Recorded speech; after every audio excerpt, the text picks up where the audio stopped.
O mês de julho é o mês de prevenção do câncer de cabeça e pescoço em todo o Brasil. Aliás, a gente quer chamar a atenção de você que está acompanhando o Jornal do Continente para esse tipo de tumor que vem se tornando comum e crescendo. Olha, 70% de brasileiros já tiveram esse problema e muito sério para a saúde. Para explicar melhor para a gente sobre esses tipos de câncer, está aqui com a gente o cirurgião de pescoço e cabeça, o Dr. Eduardo Martinhago. Doutor Eduardo, muito obrigado pela participação no Jornal do Continente, falando de um tema tão importante, no mês tão importante que é o Julho Verde, que muita gente não sabe qual o significado também. Eu já vou na primeira pergunta, doutor. Os principais fatores que seriam o tabaco e o álcool, e também os jovens também podem ter esse problema seríssimo de câncer? Então, vamos começar falando, então, para esclarecer o porquê da campanha Julho Verde. A campanha Julho Verde é mais para esclarecimento da população em relação aos fatores de risco e sinais e sintomas de alerta, né, para esse câncer. A gente está falando de um câncer que mata em torno de 43 mil pessoas, que tem 43 mil casos novos por ano, que mata em torno aí de 10 mil pessoas, né? Então, essa campanha do Julho Verde, com o dia 27 de julho, principalmente para esclarecimento desses fatores e sinais de alerta para a população, né, que não está muito, às vezes não presta muito atenção. E são tumores que são plenamente, se feito um diagnóstico precoce, a chance de cura é muito alta, né? E o que acontece hoje, a gente está falando de tumores que em 60% dos casos são diagnosticados em estágios mais avançados, ou seja, que dificultam muito o tratamento, né? E são lesões ou são tumores facilmente identificados, né?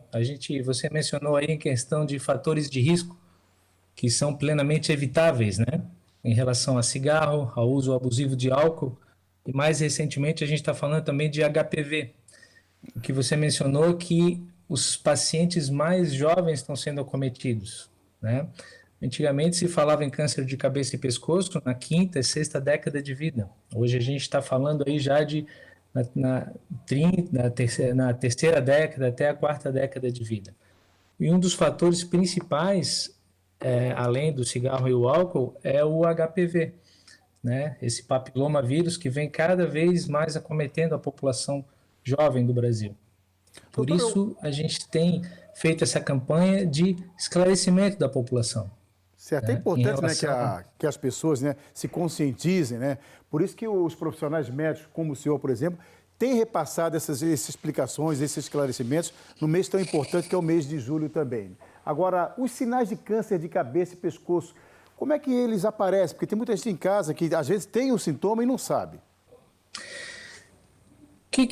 Quais são os principais casos? O que é principalmente assim, quais são os locais desse câncer em cabeça e pescoço? Porque a gente fala às vezes em câncer de cabeça e pescoço, você pensa muita coisa diferente. Engloba principalmente a boca, a faringe, a laringe, a hipofaringe, o nariz, a pele, no modo geral. O que você tem que prestar atenção? Feridas na boca ou na garganta, vermelhas ou brancas, sangrantes ou não, que não melhoram em torno de 15 dias. Você tem que procurar um médico para ser avaliado. Uma dor de garganta que não é aquela habitual, que dura uma semana, uma dificuldade de engolir, uma rouquidão, uma dor eventual irradiada para o ouvido em relação à deglutição, são todos sinais de que você pode estar falando de um câncer de cabeça e pescoço. Uma eventual obstrução nasal, com sangramento nasal. Isso que a gente não está falando de feridas na pele, né? A gente está falando principalmente do câncer da cavidade oral e da garganta, né? Então, doutor, principalmente esses sinais. Certo, certo. Doutor, então é importante, como o senhor disse no começo da entrevista, o tratamento precoce, né? Aparecendo sintomas, já procurar um profissional, não deixar se alastrar, porque o número tá avançando no país, é preocupante, né? A gente falou dos jovens, mas atinge principalmente os homens também, que mais atinge esse tipo de doença, doutor? Essa relação está mudando um pouco. Se você falar em torno de 15 a 20 anos atrás, era principalmente homens. Isso mudou um pouco, principalmente por causa do cigarro, mulheres fumantes e o HPV. O HPV hoje, a gente está falando de, no Brasil, em torno de 54% dos brasileiros de 16 a 25 anos são HPV positivos. Desses 54%, 40% são de alto risco, né? Então, antes que você falava, a gente mencionava na prevenção de câncer de cabeça e pescoço somente cigarro, álcool, hábitos de higiene oral. Hoje a gente já está falando de prevenção sexual em relação à vacina de HPV, né? Principalmente vacina em crianças já. A gente tem hoje vacina de HPV, que antes se falava em relação a HPV somente do câncer de colo de útero. Hoje a vacina está disponível no SUS, né? Tem que ter um outro esclarecimento em relação ao câncer de cabeça e pescoço, que é a vacinação dessas crianças, de 9 a 14 anos para as mulheres e homens de 11 a 14 anos, ou seja, disponível no SUS e vai fazer prevenção de câncer de cabeça e pescoço. Isso é bastante interessante. Doutor, voltando ao mês de julho, que é um mês importante de conscientização e de prevenção também. Na prática, como vai funcionar esse mês, esses esclarecimentos para a população em geral? Isso é uma campanha nacional que foi elaborada justamente para isso, para esclarecer a população sobre isso, né?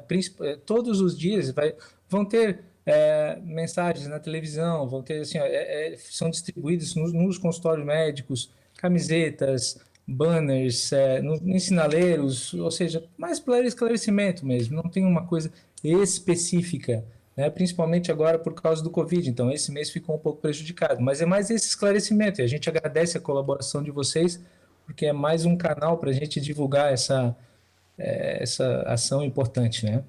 E a gente nos colocamos sempre à disposição da área médica de esclarecimentos importantes. Muito obrigado pelas explicações, pelos esclarecimentos, que as pessoas se conscientizem do perigo do câncer de cabeça e pescoço e possam tirar todas as suas dúvidas também com os profissionais médicos. Obrigado, doutor. Uma excelente noite para o senhor aí. Obrigado, boa noite, um abraço. Nós que agradecemos.